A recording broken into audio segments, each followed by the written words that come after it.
কোরআন সুন্নাহের বাইরে কেউ বলে না যে আমার দলিল বাইবেল, কোন মুসলমানের কথা বলে না যে হিন্দুদের বই আমার দলিল।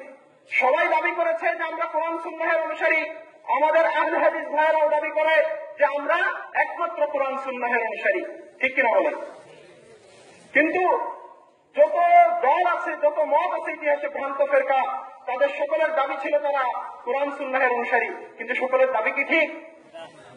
ইতিহাসে খারিজিদের উদ্ভব হয়েছে, তারা বলেছে ইনিল হুকমু ইল্লা লিল্লাহ, আলী রাদিয়াল্লাহু তাআলা আনহুর বিরুদ্ধে তারা এই কথা বলেছে। ইতিহাসে মুতাজিলাদের আবির্ভাব হয়েছে, তাদের নামই ছিল আসহাবুল আদলি ওয়াত তাওহীদ। তারা নিজেদেরকে ন্যায় ইনসাফের প্রতিষ্ঠাতা বলতো, ন্যায় তাওহীদের ধারক বাহক বলতো নিজেদেরকে মুতাজিলারা। একইভাবে ইতিহাসে শিয়াদের আবির্ভাব হয়েছে, তারা দাবি করেছিল হুব্বে আলী, হুব্বে আহলে বাইতের দাবি করেছিল, কিন্তু তাদের এই দাবির পিছনে একটু অসৎ উদ্দেশ্যও ছিল। একইভাবে অনেকে আমাদের সমাজে দাবি করে তারা একমাত্র কোরআন মানবে, রাসূলের কোন বাণী মানবে না, তাদেরকে বলে আহলে কোরআন। তো যত ভালো সাইনবোর্ড, ভালো স্লোগান, ভালো দাবি দেখছি, এর পিছনে একটি অসৎ দাবিও থেকে যায়। আমাদের সমাজে আমাদের আহলে হাদিস ভাইয়েরা এই দাবি করছেন যে একমাত্র কোরআন সুন্নাহ মানবো, কোন ইমামের কথা, কোন স্কলারের কথা, কোন মুজতাহিদের কথা মানবো না।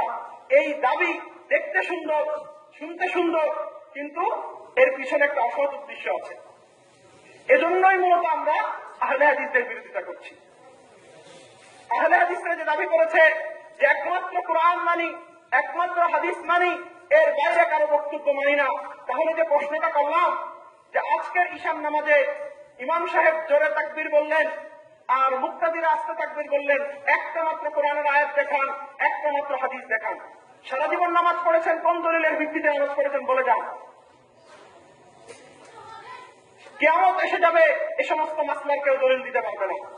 আপনি যে তাকবীরে তাহরিমা বলেন, তাকবীরে তাহরিমা ফরজ, ওয়াজিব, মুস্তাহাব, হারাম, হালাল, নাজায়েজ কি এটা বলেন। কোরআনের একটা আয়াত পাঠ করেন যে তাকবীরে তাহরিমা ফরজ, রাসূলের একটা হাদিস পাঠ করেন যে তাকবীরে তাহরিমা ফরজ। স্পষ্টভাবে কোথাও দেখাতে পারবেন না, তাহলে আমল করেন কেন? কিসের ভিত্তিতে আমল করেন? গবেষকদের বক্তব্যের উপর ভিত্তি করে। কিন্তু তারা মুখে বলে যে আমরা কোরআন হাদিস মানি, এর বাইরে কিছু মানি না। আসলে তাদের এই দাবি, এটা মূলত তাদের নিজেদের দাবি না। এই দাবির মাধ্যমে, এই কথার মাধ্যমে তারা একটা অসৎ উদ্দেশ্য বাস্তবায়ন করতে চায়। সেই অসৎ উদ্দেশ্যটা হলো একটা অমুসলিম ওরিয়েন্টালিস্ট যারা আছে, প্রাচ্যবিদ যারা আছে, তাদের একটা অসৎ উদ্দেশ্য। আপনারা যদি একটু সামান্যভাবে চিন্তা করেন যে ইসলামের যত বিধিবিধান আছে, এই সমস্ত বিধিবিধান স্পষ্টভাবে লক্ষ লক্ষ মাসলা কিন্তু কোরআনে স্পষ্টভাবে বলা নেই। লক্ষ লক্ষ মাসলার সমাধান হাদিসে স্পষ্টভাবে বলা নেই। ইসলামের সমাজনীতি, ইসলামের অর্থনীতি, ইসলামের রাজনীতি, এগুলো কিন্তু প্রত্যেকটা মাসলা ভেঙে ভেঙে আলাদা আলাদা ভাবে কোরআন হাদিসে নেই। কিন্তু সমস্ত কিছুর সমাধান কোরআন হাদিস, দিন পরিপূর্ণ। ওরিয়েন্টালিস্টরা এদেরকে শিখিয়ে দিয়েছে। ওরিয়েন্টালিস্ট একজনের নাম নেই, জোসেফ শাহ নামে একজন ওরিয়েন্টালিস্ট আছে, জার্মানের ওরিয়েন্টালিস্ট। তার একটা বইও আছে, অরিজিনস অফ মোহামেডান জুরিসপ্রুডেন্স। এই বইয়ের মধ্যে সে এই কথাগুলো বলেছে যে আমাদের জন্য তো কোরআন হাদিস সামনে আছে, আর এর বাইরে যা দেখছেন ফিক, এই ফিক মূলত কিছু মানুষের আবিষ্কার। এই ফিক হলো ইমাম আবু হানিফার আবিষ্কার, এই ফিক হলো ইমাম শাফির আবিষ্কার। এগুলো তাদের নিজেদের মস্তিষ্ক প্রসূত জিনিস, এগুলোর সাথে ইসলামের কোনো সম্পর্ক নেই। এই কথাই আমাদের আহলে হাদিস ভাইয়েরা আমাদের সমাজে প্রচার করছে। তারা বলছে ইমাম আবু হানিফার মাযহাব ছুড়ে ফেলে দাও, ইমাম শাফির মাযহাব ছুড়ে ফেলে দাও। এই দাবির মাধ্যমে মূলত তারা ওরিয়েন্টালিস্টদের, প্রাচ্যবিদদের এই দাবি বাস্তবায়ন করতে চাচ্ছে। আর যদি আপনি নিজে গবেষণা করে দেখেন অথবা যে কোনো স্কলারের লেখা পড়েন, সেখানে স্পষ্ট বলা আছে যে শরীয়তের 10 ভাগের 9 ভাগ মাসলা ইজতিহাদের মাধ্যমে, গবেষণার মাধ্যমে এসেছে। 1 ভাগ মাসলা, 1 ভাগেরও কম মাসলা স্পষ্টভাবে কোরআন হাদিসে আছে।